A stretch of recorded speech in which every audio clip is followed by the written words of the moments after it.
Evangelho que Marcos escreveu, capítulo de número 14. Verso de número 17. Nós estamos vivendo o final de semana chamado feriado de Páscoa. É isso? É isso mesmo? Feriado de Páscoa. Você que é um bom cristão,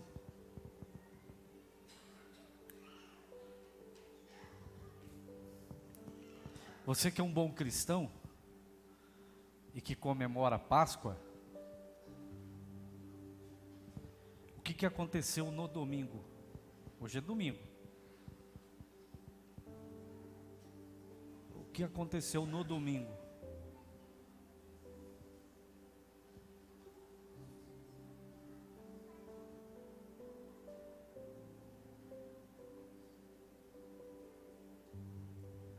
Por que a dúvida aí? O que houve no domingo?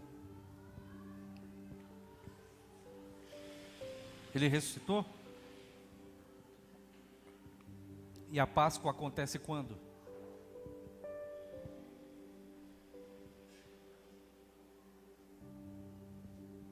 Não sabe? Quando que é a Páscoa? Você viveu o feriado da Páscoa e não sabe que dia que é a Páscoa?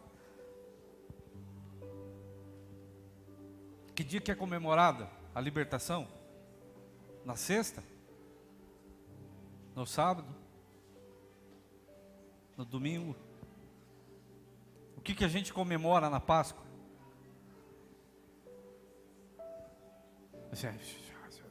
Virou mercado de peixe. O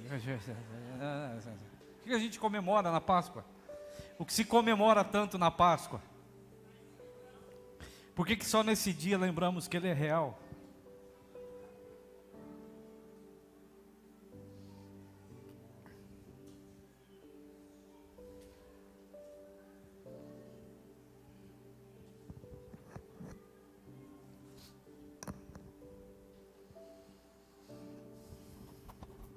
O que aconteceu na sexta-feira, então? Vamos lá, vamos recapitular. Todo mundo fala que a sexta-feira é sexta-feira santa. O que acontece na sexta-feira?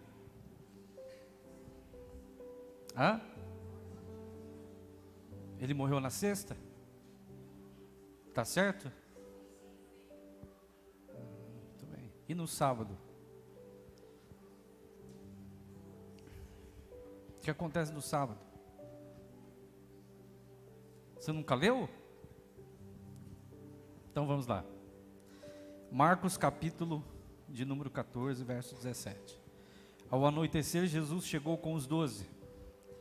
Quando estavam à mesa comendo, disse-lhes: eu vou lhes dizer a verdade. Um entre vocês que está aqui comendo comigo, ele vai me trair.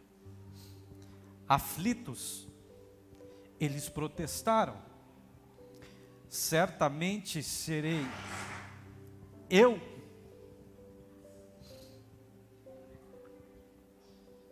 Jesus respondeu: é um dos 12, e é alguém que come comigo da mesma tigela, porque o Filho do Homem deve morrer, como as Escrituras declararam há muito, mas que terrível será para aquele que o trair. Para esse homem seria melhor nem ter nascido.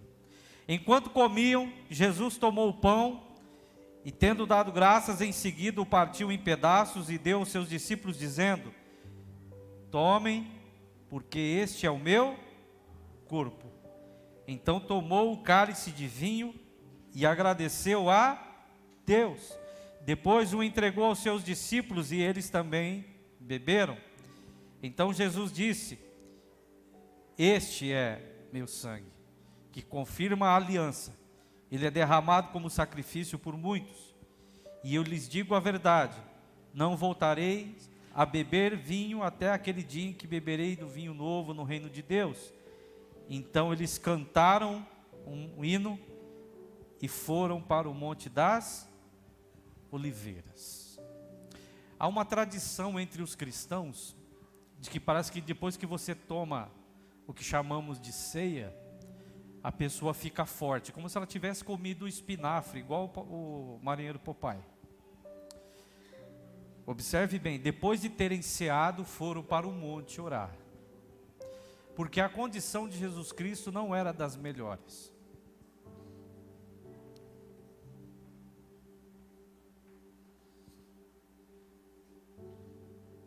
Ele mesmo revela isso, dizendo que estava angustiado. Nós falamos muito de Páscoa, e que é dia de libertação, e é dia de cantata, é dia não sei disso ou daquilo. Mas pensem comigo, nós estamos no domingo, não mais na sexta. Então na sexta-feira, acontece uma série de eventos. Antes dele ser preso, ali, né, que na sexta-feira ele é crucificado e tudo mais, acontece uma série de coisas.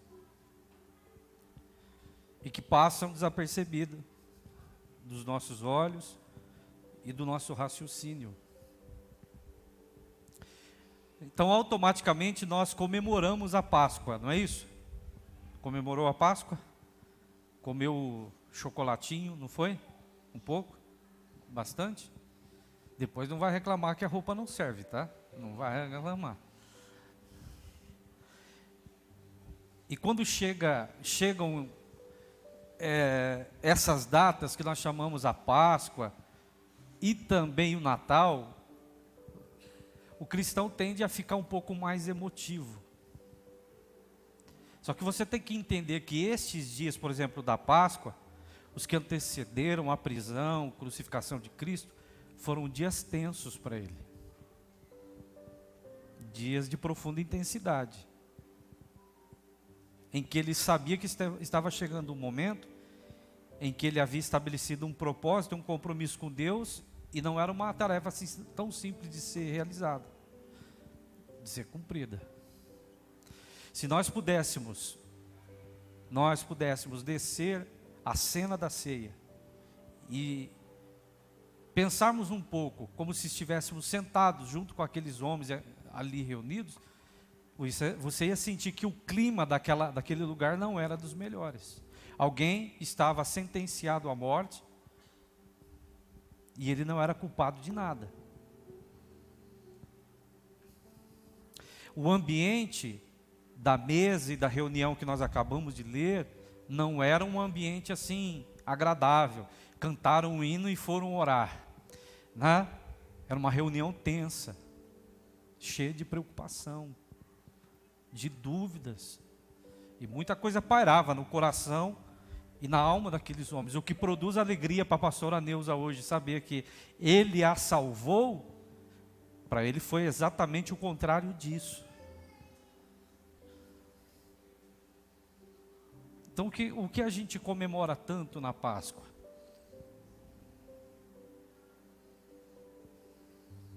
O sacrifício de um trouxe benefício para todos, isso é fato.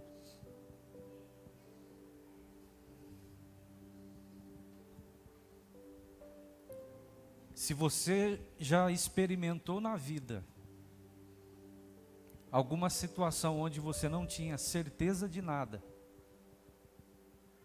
e o que pairava no seu coração era o pior, você deve imaginar o que Jesus estava vivendo e passando naquele momento.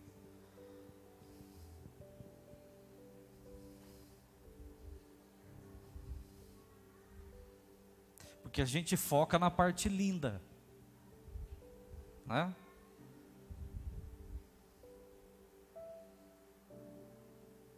Nós focamos no momento maravilhoso da ressurreição e do véu que se rasga de alto a baixo, do Cristo que sai do túmulo. Mas eu queria que você pensasse um pouquinho, como se você estivesse lá, vendo alguém aflito.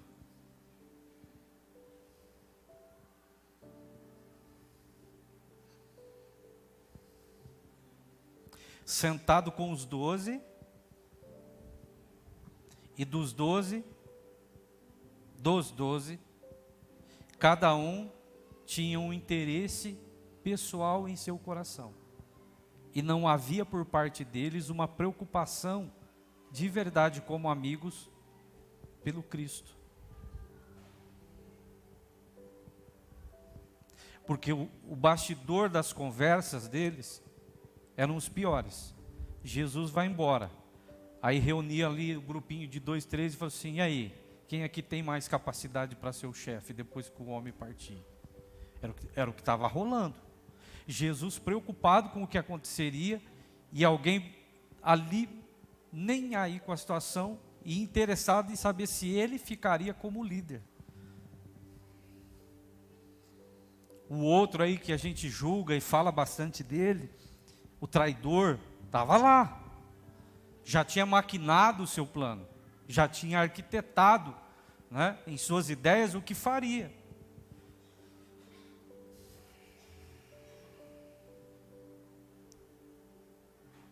Então, quando você fala aí de que você se sente sozinho, você se sente abandonado, se você se lembrar de Jesus Cristo, ele passou por tudo isso. Ele sabe muito bem o que é ter gente do seu lado que não está com você.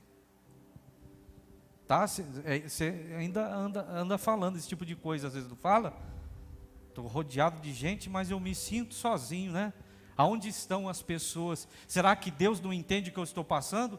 Só para dar uma lavada aí na alma, ele sabe o que é isso sim.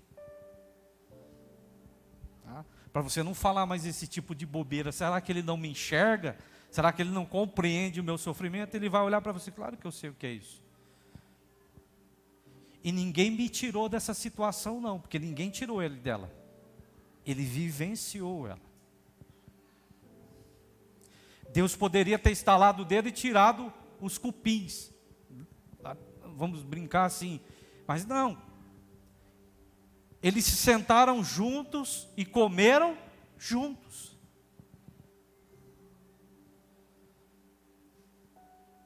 E a comida era igual para todo mundo. Para o traidor, para quem não era traidor, e para quem não tinha cara de traidor, mas que estava traindo também.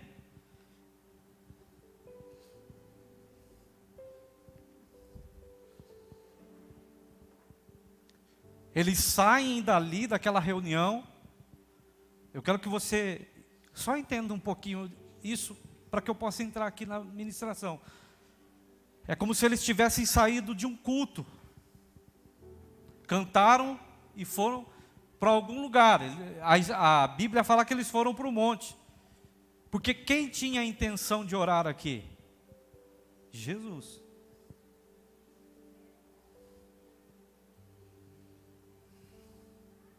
Tinham acabado de sair da presença de Deus, do culto, e continuavam vazios de Deus. Eles chegam no monte, Jesus chama 3 para mais perto, falou: eu vou até ali orar, e gostaria que vocês 3, ele chama os 3 mais íntimos. Enquanto Jesus, ele ora, sofre em oração, os 3 amigos dormem, como dizendo assim: o problema é só seu.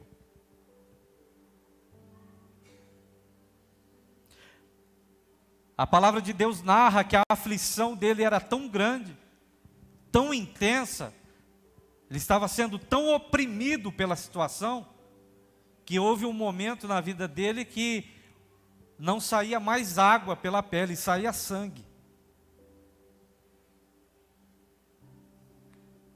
E quando ele vai procurar pelos amigos que eram os mais próximos, os 3 estavam novamente dormindo. Porque o interesse deles até então não era no Cristo e nem no que o Cristo estava oferecendo, como condição de reino e transformação para suas vidas.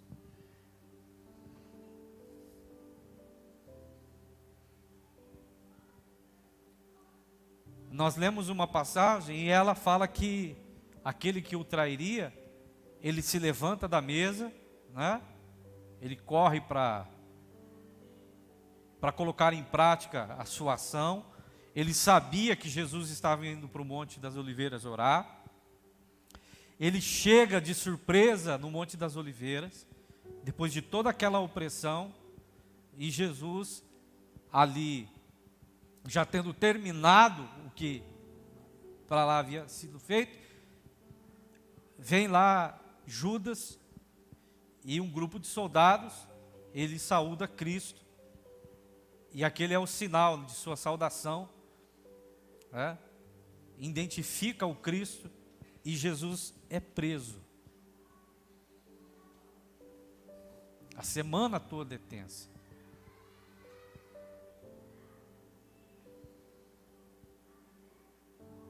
Preso, ele começa a ser julgado.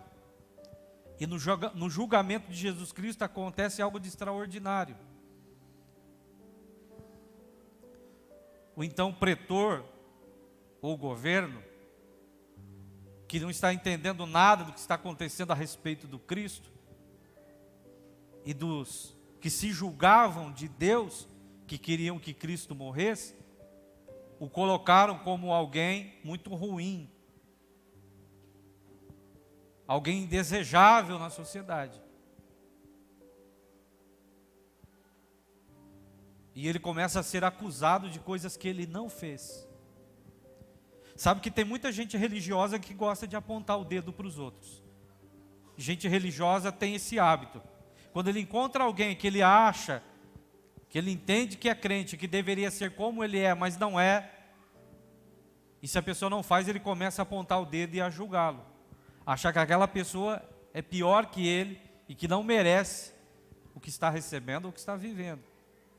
Essa é uma realidade muito triste.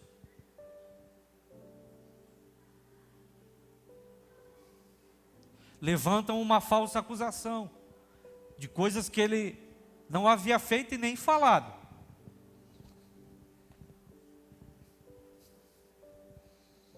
Então o pretor tem uma ideia fantástica. Ele sabe que é final de semana de Páscoa e que existia uma regra para esse final de semana, de se soltar um condenado, de dar ali a carta de alforria, de abrir mão de condenar a pessoa. E eu não sei se você um dia já parou para prestar atenção, mas Barrabás, a cruz que Cristo foi crucificado, a cruz que Jesus foi no meio dos dois, era a cruz do Barrabás, era o lugar dele.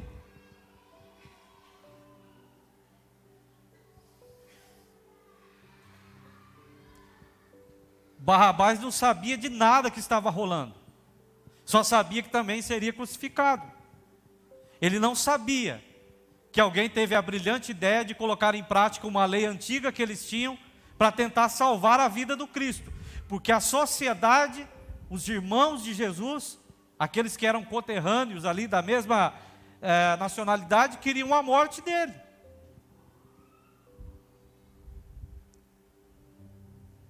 Um dos evangelhos narra que a esposa desse homem teve um sonho. E nos anais da história de Flávio Joséfo, que é um historiador hebreu, ele também coloca isso muito bem colocado. A mulher tem um sonho e ela fica perturbada e ela fala: se eu fosse você, eu não colocaria a mão nesse homem.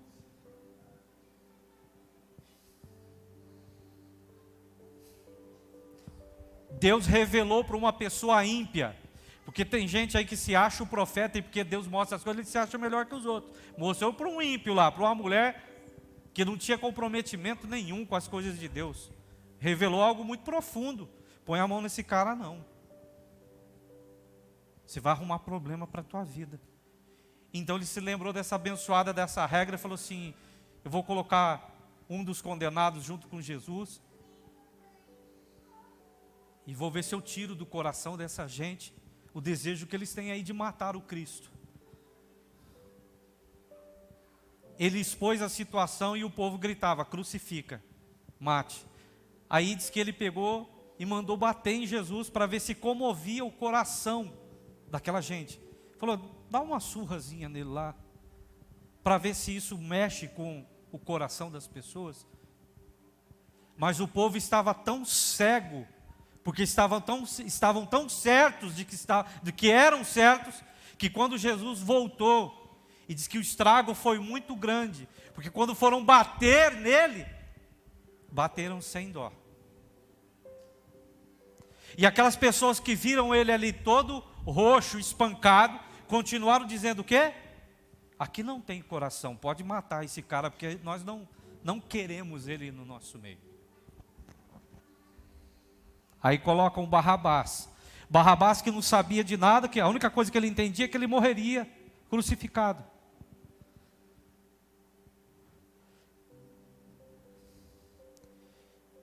Imagine que na noite anterior Jesus estava orando. Barrabás nem sabia que Jesus estava orando. Às vezes você fica nessa ladainha, estou sofrendo, estou morrendo. Ele está cuidando de tudo. Barrabás tinha uma condenação de morte.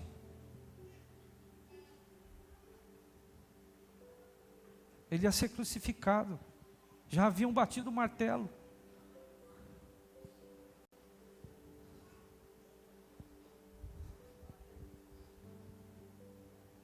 Agora um condenado vai ser liberto. Crucifica o Cristo e liberta o Barrabás. Você consegue imaginar a alegria que deve ter batido no coração de Barrabás? Saber que você está com um diagnóstico de desgraça, de morte, e de repente a tua conta foi paga.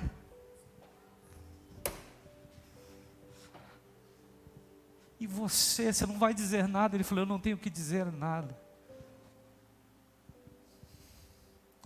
Foi para isso que eu vim.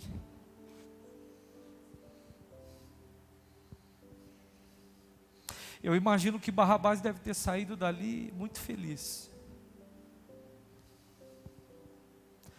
Enquanto alguém inocente pagaria a dívida que era dele.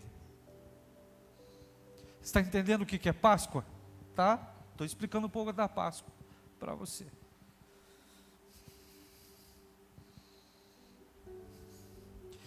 Por que houve um momento em que chamaram alguém para carregar a cruz de Jesus? Porque aquela cruz não era dele.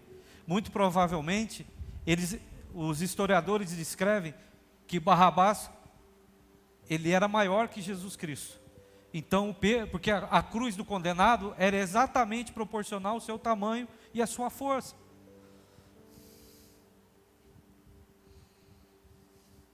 Porque você acha que ele carrega só o peso devido, não é? Ele carrega o dele e o seu junto. Para não deixar dúvida para ninguém.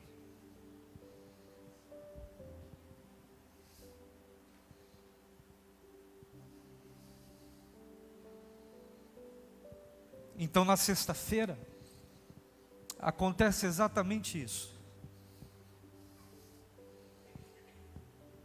Ele é condenado.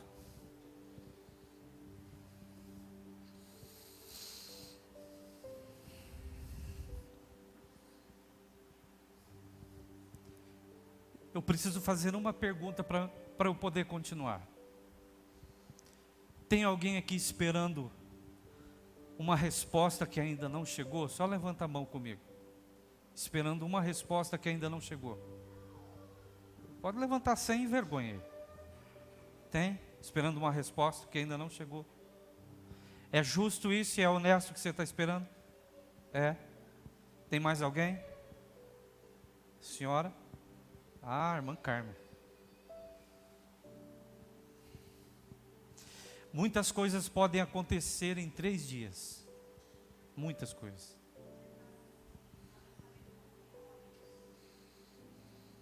Na sexta-feira, ele foi pregado no madeiro e crucificado ao lado de 2 criminosos. Na sexta-feira. Na sexta-feira, aqueles que eram os seus discípulos estavam perguntando uns para os outros: o que será que aconteceu? O que será que houve? Os discípulos aflitos, mas os fariseus, os religiosos estavam fazendo festa. Você percebe que às vezes a vida ela é assim. Tem gente feliz e tem gente triste, vivendo ali o mesmo instante, o mesmo momento. Os discípulos desesperados, o que será que houve? 3 anos andando com Ele, nós vimos, testemunhamos muitas coisas, e agora Ele está lá crucificado. O farisaísmo, o saducaísmo, a grande parte dos judeus, moradores de Jerusalém, fazendo festa. Esse miserável agora morreu.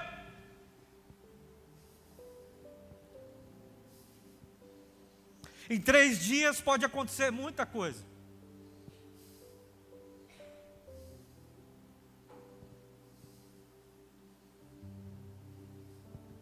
Gente feliz e gente triste ao mesmo tempo.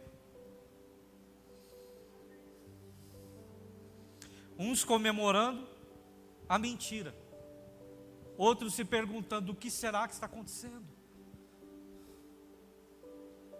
Onde será que nós erramos? Onde será que nós falhamos? O que será que houve? Será que foi alguma coisa que dissemos de errado, que fizemos de errado?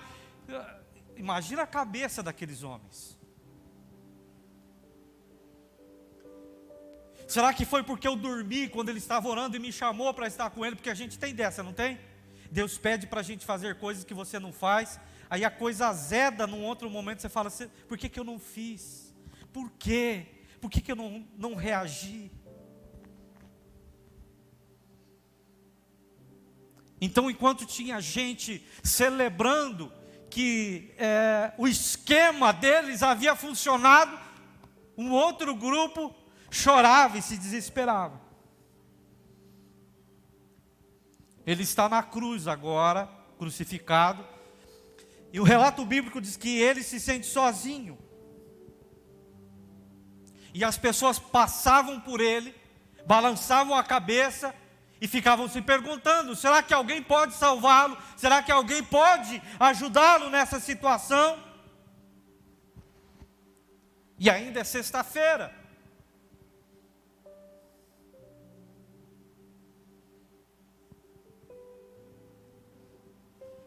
E a história bíblica narra que num momento, tudo começa a escurecer. E a terra treme. Essa situação desse momento não está escrito só na Bíblia, não. Historiadores da época narram este dia. Enquanto o chamado Cristo, o Salvador dos judeus, crucificado estava, ao entardecer,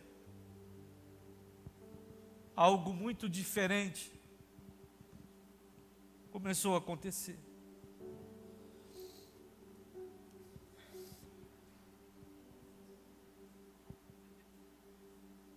E Jesus entrega o seu Espírito.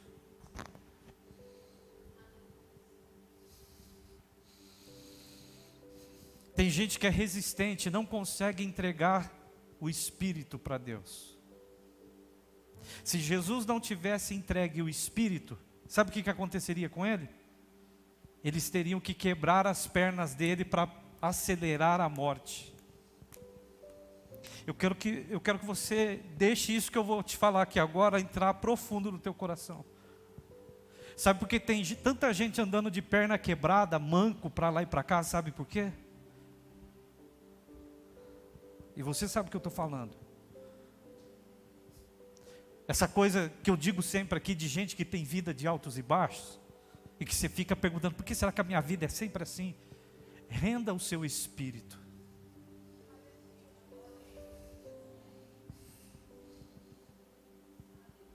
Quando ele rendeu o espírito, ele disse: Pai, em tuas mãos entrego o meu, porque a minha vida não está nas mãos dos homens, nem nos prognósticos humanos.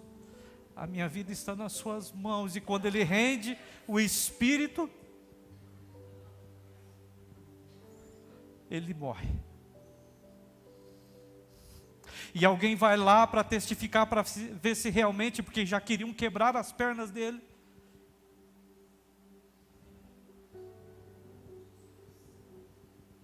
E ele estava tão rendido, que toda a vida já havia sido derramada, e não saiu sangue mais, saiu água.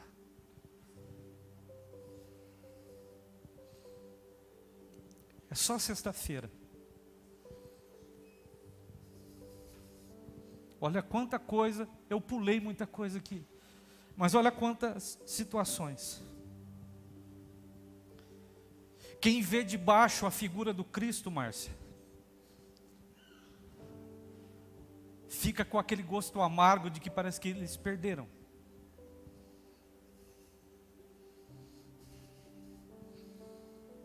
Acabou. A morte ganhou, Satanás triunfou.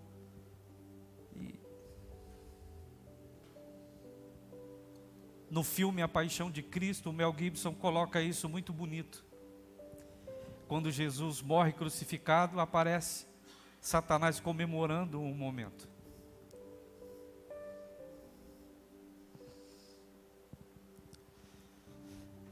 E essa é a sexta-feira.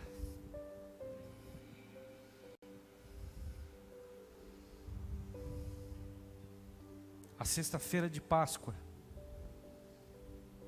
A sexta-feira que era o dia deles se lembrarem que um dia foram libertos pelo próprio Deus das mãos de Faraó.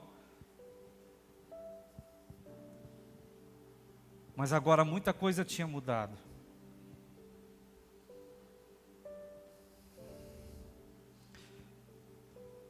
A sexta-feira se vai. Jesus é tirado da cruz, porque ele não pode ficar ali crucificado. Eles arrumam um lugar para que ele possa ser sepultado. Então vem o sábado. Todo mundo sabe.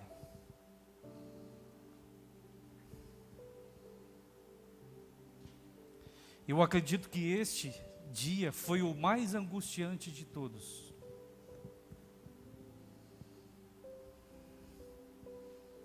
Porque um novo dia veio e a situação ainda é a mesma. Jesus estava morto e eles não podiam fazer nada. Eles não podiam cuidar do corpo, não podiam chegar perto do túmulo. E a visão da situação é de que tudo havia acabado. Só que você não pode se esquecer de uma coisa, James. Era sábado. Era dia de descanso, de adorar ao Senhor. Como adorar o Senhor com uma dor dessa no coração? Celebrar ao Senhor quando você está vivendo. Então chegou o sábado, Vera.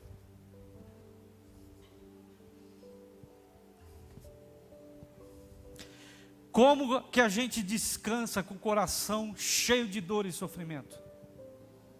Porque quando você está envolvido em muita desgraça e muito problema, a primeira coisa que desaparece não é o sono? Não é a vontade de descansar? Quando você está envolvido em muito problema, tudo que você quer resolver tudo de uma vez só, não é? Só que é sábado, é dia de descanso. Não é dia de trabalhar. Não é dia de ter atividade. Era momento de silêncio.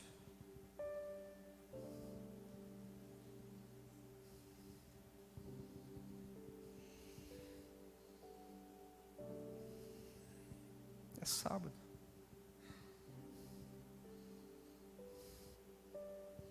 Era dia de se render aos pés do Salvador e dizer: olha, eu estou aqui. O sábado, irmã Ivone, é o dia que nós não temos respostas. Queria uma, não queria? É o dia que a gente não tem respostas. O sábado é o dia que nós não temos solução para as coisas. Porque não é dia de trabalho.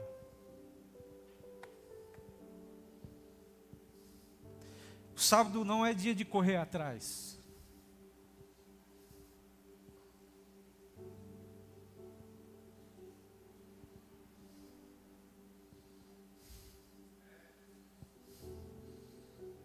Mas a dor está ali, presente.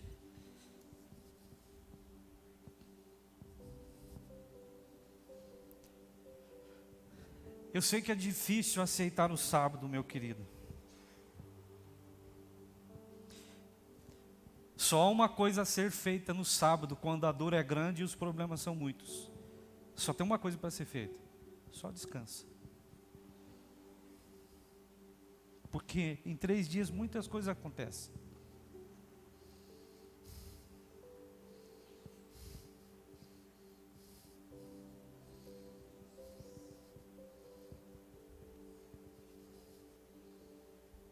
Talvez agora você esteja entendendo, acho que eu estou vivendo o sábado na minha vida.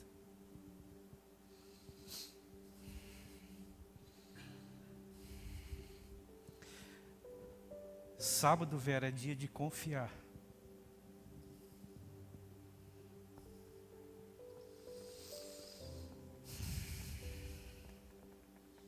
De confiar.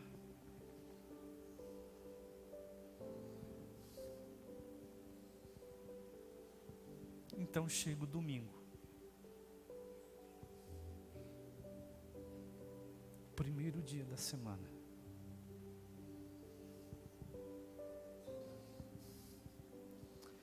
Sabe o que eu acho lindo no domingo? Que foram as mulheres no início do dia que foram para o túmulo. Que tem uns homens aí que são uma bênção, não são não? Para não dizer outra coisa.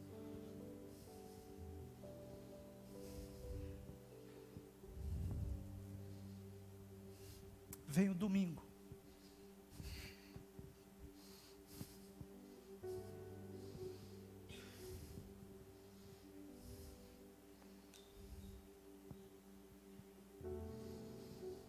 E elas estão indo para o túmulo com uma intenção no coração: a de cuidar do corpo de Jesus, de tentar manter o corpo dele ainda por mais tempo conservado. Mas então chega a notícia que elas trazem: o mestre ressurgiu. Espantoso o primeiro dia, porque no primeiro dia o túmulo que estava cheio agora está vazio. O túmulo que estava cheio de morte no primeiro dia agora está vazio. E o anúncio do anjo deixa elas sem palavras. Elas ficam lá como que no linguajar, né? Espantadas, perplexas, elas ficam maravilhadas. Vocês vieram aqui para ver o Jesus, o que foi crucificado. Ele não está mais aqui. Diga para todo mundo que hoje é o primeiro dia.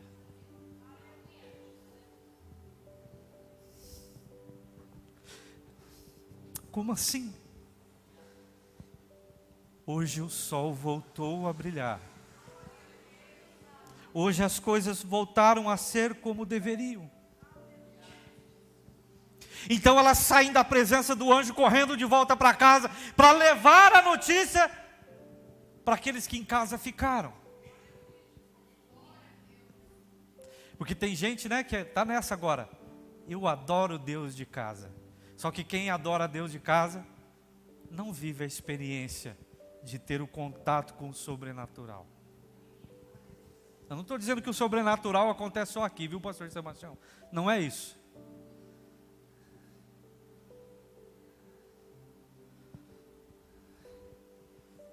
E enquanto elas correm voltando para casa, elas encontram um jardineiro. Elas encontram agora um jardineiro.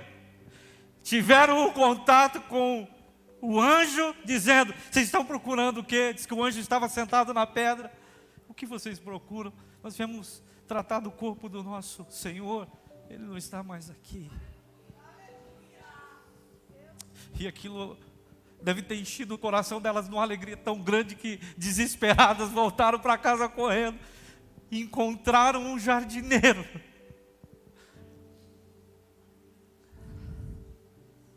E quando se deram conta de quem era o jardineiro, você sabe muito bem quem é o jardineiro.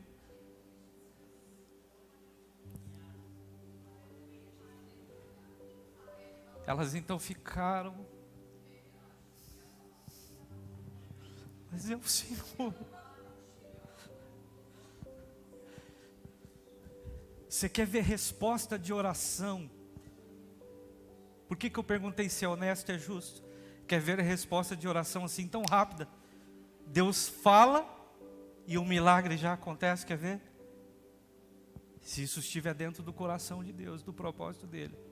É exatamente assim que acontece.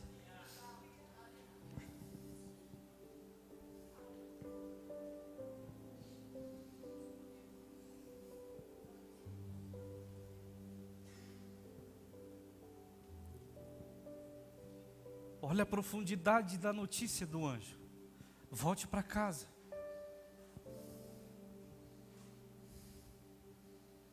A morte já não tem mais poder sobre ele, e nem sobre a vida daqueles que com ele anda, ou a ele se entregaram. Ele venceu, e nós estamos libertos agora. Hoje é domingo.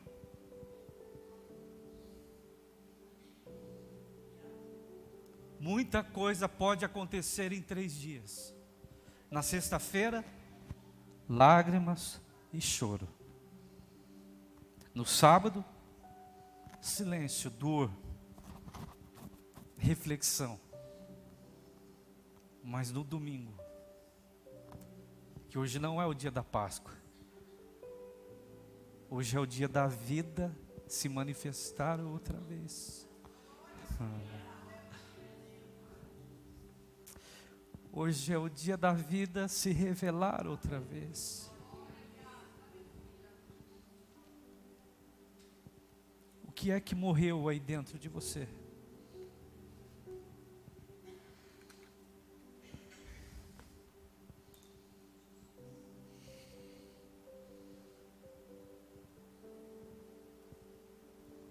O sábado também já se foi. Por que eu disse que hoje é domingo? Hoje é o primeiro dia. Hoje é o dia de você se colocar em pé e agradecer a Deus. De você voltar para casa e anunciar para aqueles que ficaram. O anjo falou: eu me encontrei com ele. E sabe o que ele me disse? Ele disse que agora quer ter um encontro com vocês.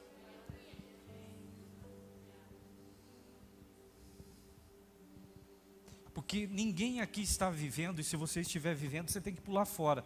Ninguém aqui dentro quer viver como um religioso, preso a nenhuma tradição.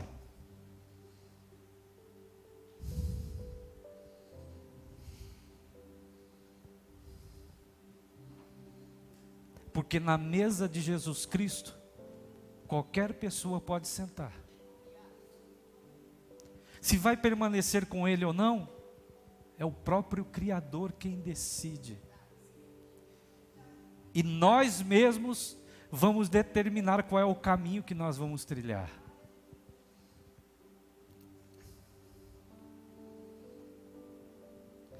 Mas a mensagem que eu tenho para você nessa noite, nesse domingo de ressurreição, eu sei que hoje é dia de voltar a viver.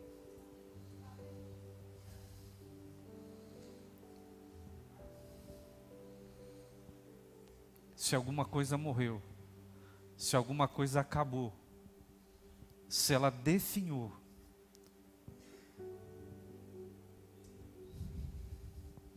se você estiver disposto a ir ao encontro dele, você vai experimentar o sobrenatural desse Deus, eu tenho certeza. A sexta é a da Páscoa. O sábado é o dia de, mesmo que as coisas não funcionem, de ficar só na presença dele. Porque quando o domingo chegar, com ele chega a vida e não a morte.